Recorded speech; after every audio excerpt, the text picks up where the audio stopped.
This episode is brought to you by Flex Dealer.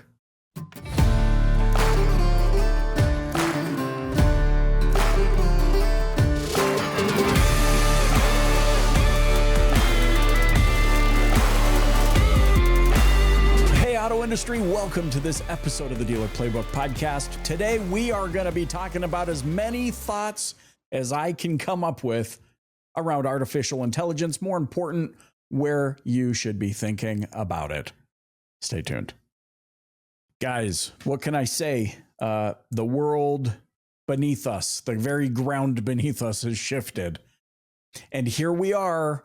It's at time of recording, August 2025. You can't go more than a swipe or two without hearing about artificial intelligence in some way, shape, or form.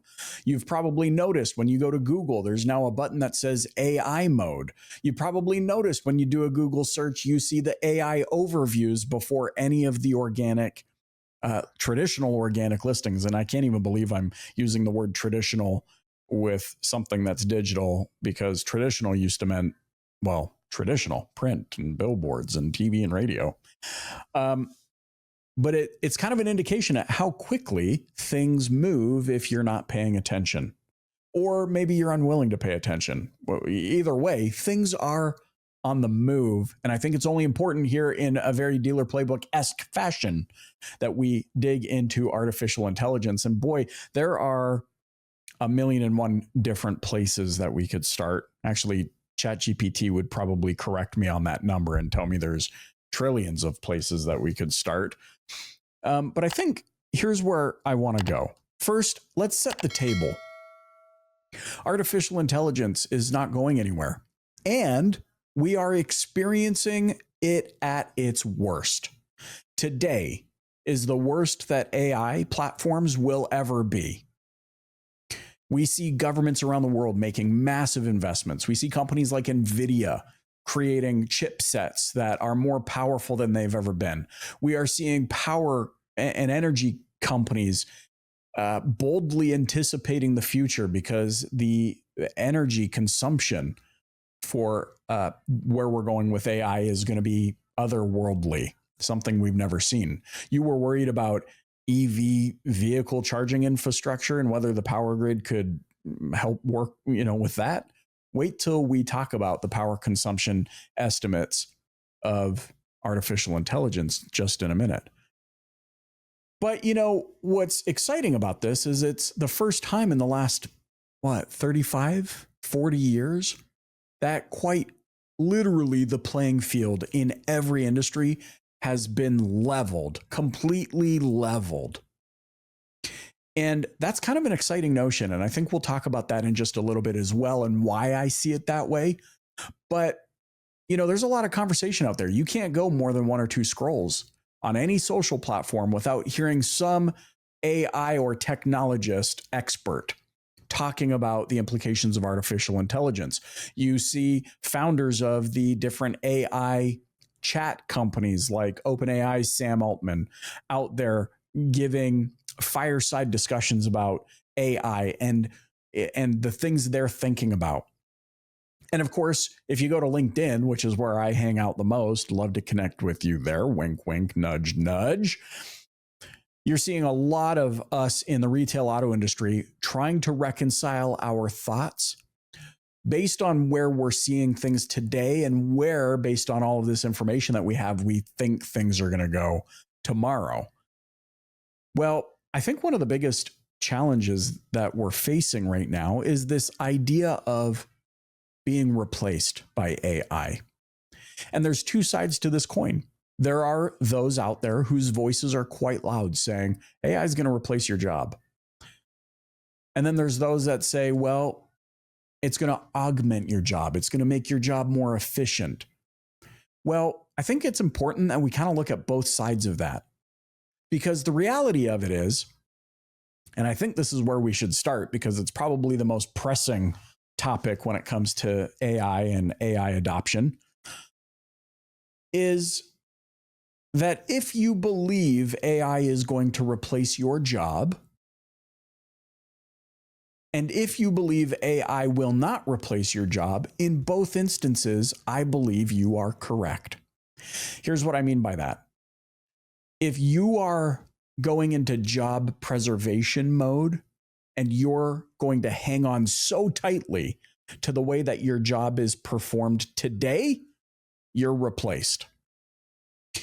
But because of the level playing field, because none of us really know what we don't know yet, if your idea of job preservation is to say, wait a minute, I am going to learn and study and implement and test and fail and succeed with AI to augment the work that I do today, I believe you'll be in a position in your organization, one of the few, who will be able to create the new version of your job. Again, if you're so dependent on hanging on tight to the way things are currently being done, out. If you take what you are currently doing and run it through AI tools and put yourself in a position of innovation and experimentation, I believe you now create the new version of your job that your organization is going to look to you for as the subject matter expert. And that is the way I am thinking about job preservation. That's the way I'm thinking about how to continue to grow in an AI augmented / driven world. I choose not to be afraid of it. I choose to embrace it in the best way that I know how, having a measure of faith that my efforts, my movement, my leaning in will provide me the clarity that is required in order for me to go to the next level. I want to try and draw this now to why AI is not going anywhere and why I believe it's incumbent upon us to lean in and to start asking questions, to, sign up for a GPT account at $20 a month and say, hey, look, I'm really interested in learning about artificial intelligence and all of the possibilities. Granted, there are things I don't know to ask. What questions should I be asking as a beginner to start learning about the implications of AI and how I can apply it to my current workflow? Here's what I do for a living. Here's the nuance of my job, et cetera, et cetera. And boy, wouldn't that be just a great starting place to start picking up the reins and learning what you don't know yet. But because all of us don't know what we don't know, and some of us think we know what we know, that's one of the reasons why the playing field is so level. I don't believe it's been this level for 35 years, like I was saying. Let me explain. 35 years ago, the intercom in the Cirillo household chirps, and it's my dad, and he says, guys, come down to the office. And so myself and my siblings, we make our way down to the office. There's my dad sitting at his computer. He's like Dr. Claw from Inspector Gadget. His back is to the door. We walk in and he says, watch this. And he connects to the internet. This is around 1993. The home internet is this new thing, at least where I was living. We had never seen anything like it. My dad connects to the internet, goes to the Encyclopedia Britannica website, and slowly turns around to us as the website's loading and says, this is going to kill the encyclopedia salesperson. And I remember, 1993, I'm 10, 11 years old. I remember thinking, whoa, what?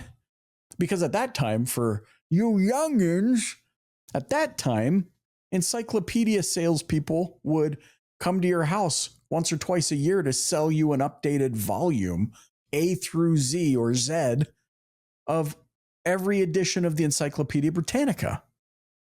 Similarly, vacuum salespeople, ointment salespeople. I mean, people were coming to the door like crazy trying to sell stuff.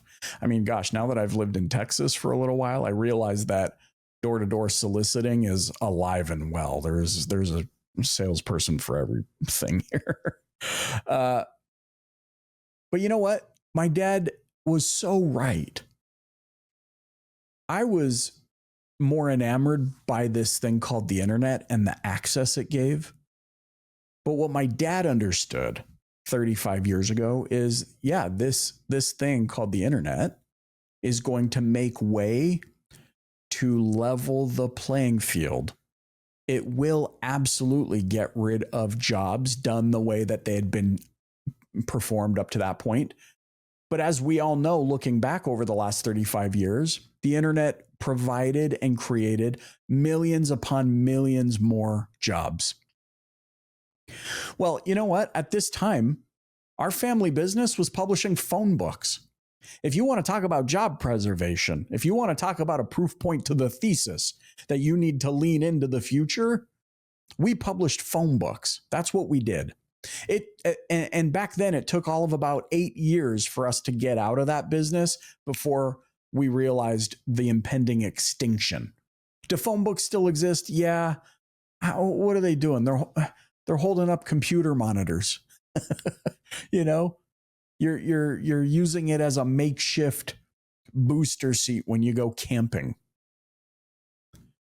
What was once a really profitable business, my dad saw the writing on the wall in 1993 and said, wait a minute, this is going to change everything. This is going to kill the old way of doing things. This is going to usher in a new era of business, of commerce, transaction, relationship building, so on and so forth.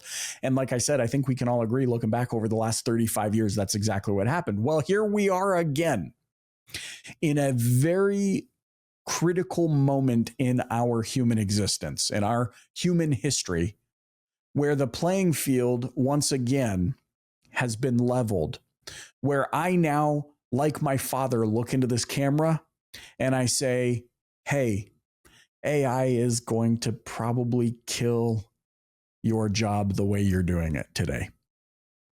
The good news is that it's also going to create a gazillion more opportunities to build a great business, to transact, and to build your life in ways that you don't even know yet. And not knowing yet is okay. Doing nothing about it forever is not okay.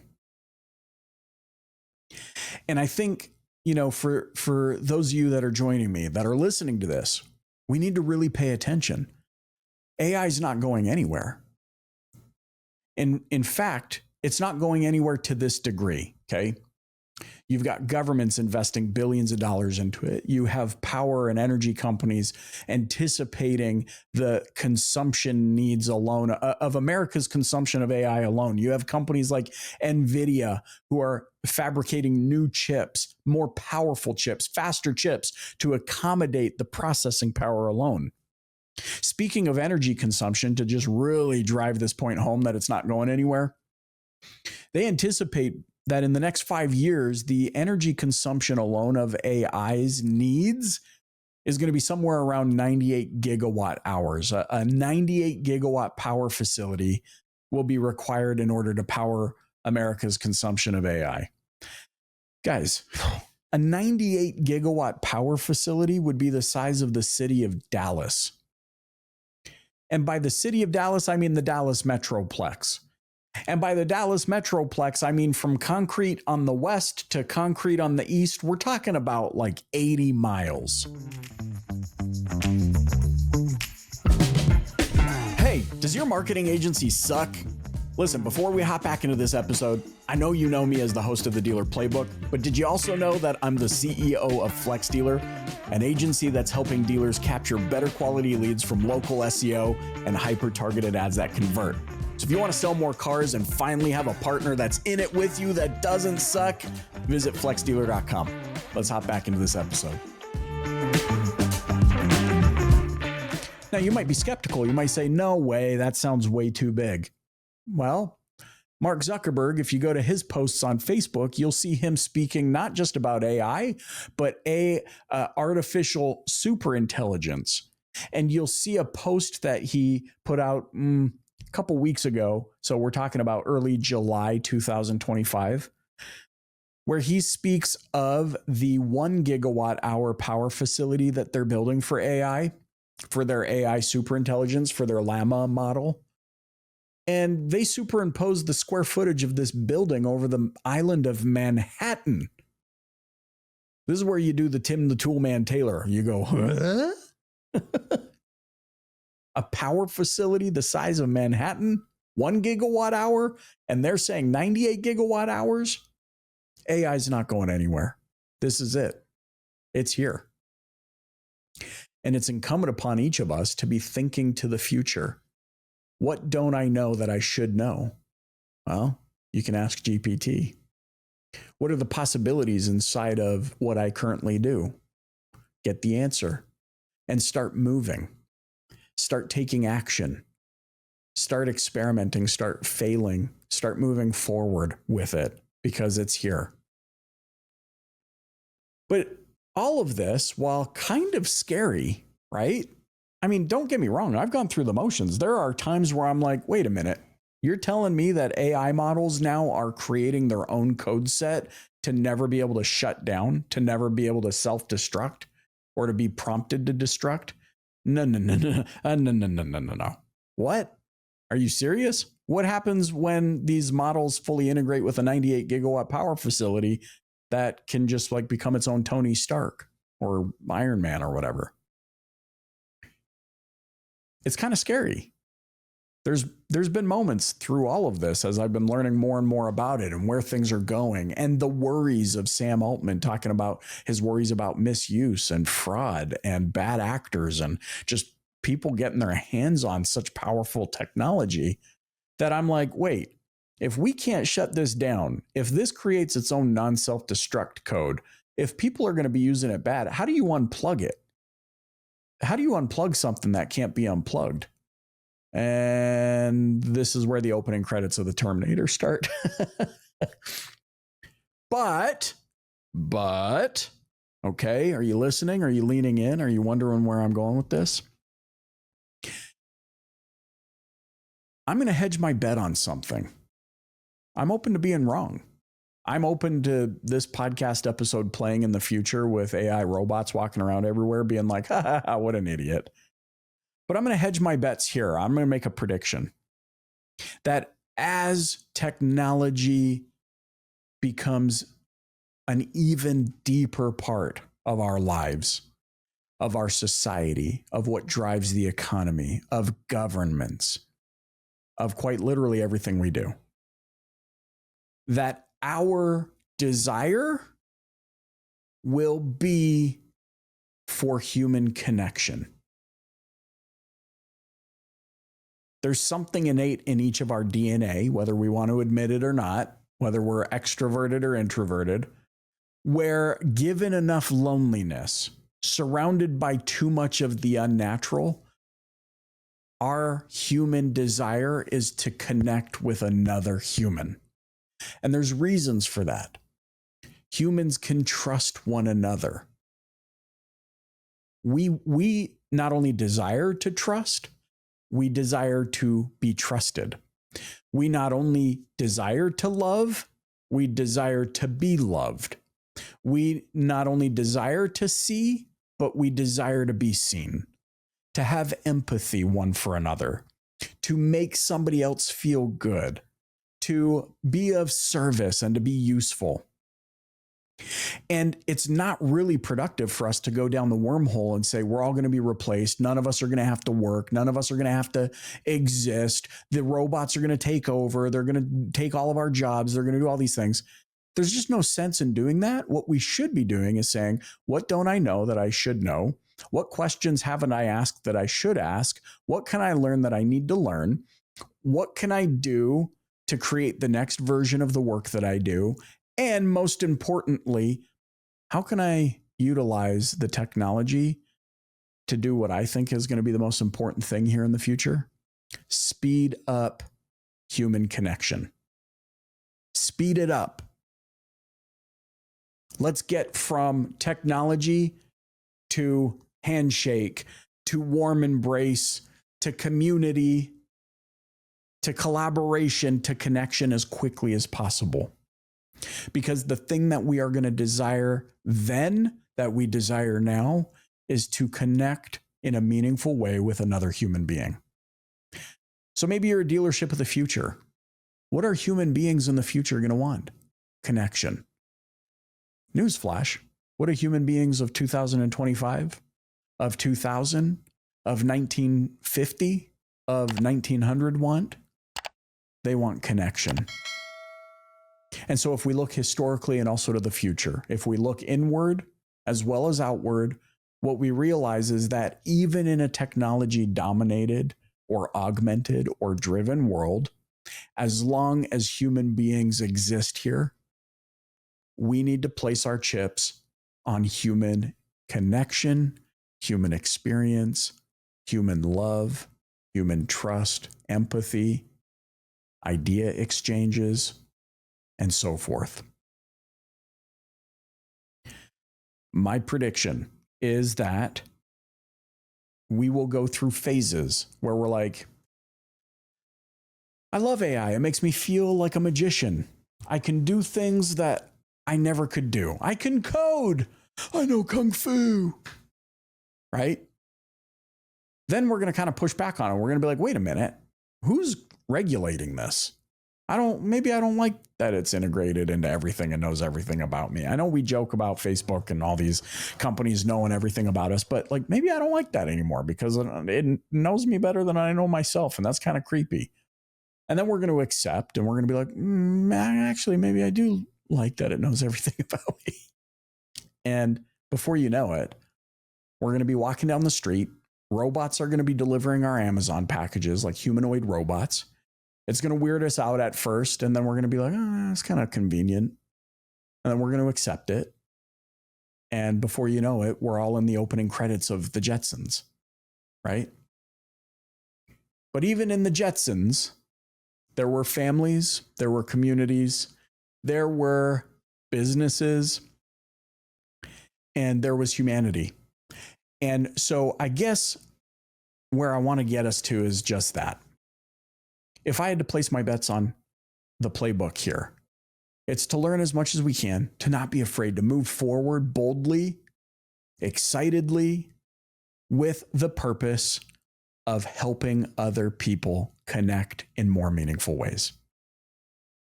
Well, listen, there's so many different places we could have gone. Like I said, GPT could tell us the trillion other ways that this episode could have gone, but I really wanted it to be a conversation opener, not an ender, not a closer. There's too many people out there that want to close the conversation, be the smartest person in the room. I'm not the smartest person in the room. If I were, I wouldn't still be hosting this podcast and taking ferocious notes like the way I do. But listen, I so deeply appreciate that you've been here this whole time.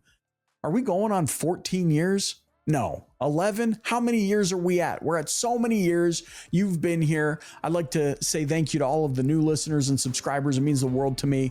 I want you to remember to keep the playbook open. We're going to be having more conversations about artificial intelligence, its implications, where things are going, how they're moving and shaking, and obviously the reality that human connection matters most. Hey, thanks for listening to the Dealer Playbook Podcast. If you enjoyed tuning in, please subscribe, share, and hit that like button. You can also join us and the DPB community on social media. Check back next week for a new Dealer Playbook episode. Thanks so much for joining.